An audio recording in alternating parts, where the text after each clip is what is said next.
wongeye kuba ikaze kuri Top Figure TV.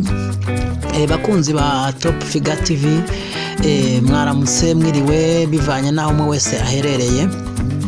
Twongeye kugaruka kandi tuje kuvuga kuri ya nkuru y'ubwira kabiri.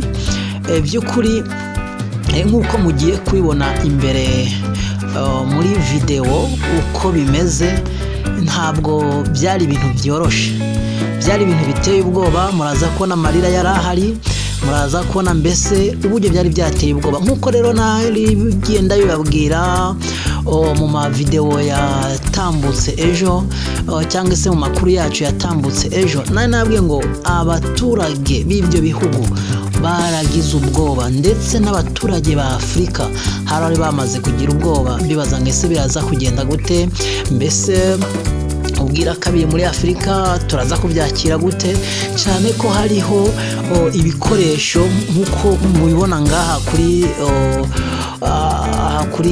kuri no foto, ibikoresho byabugenewe twagomba gukoresha kugira ngo dukurikirane ubwira kabiri.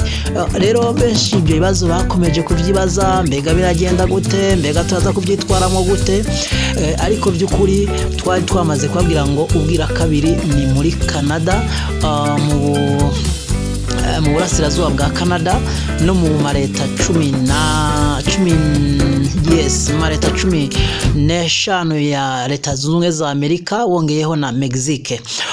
Rero twagiye tubibasobanurira bihagije. Rero nkuko mugiye kubona video iraza kudusobanurira byinshi, video mbese iraza gutuma dusobanukirwa byinshi. Rero ni bimwe tubabwira ngo dukomeze gukanda subscribe kugira ngo aya makuru agenda tugeraho, amakuru anyura kuri Top Figure TV. Rero by'ukuri twarabibemereye, n'ubu turakomeza kubashakashakira, turakomeza kubazanira inkuru zigezweho.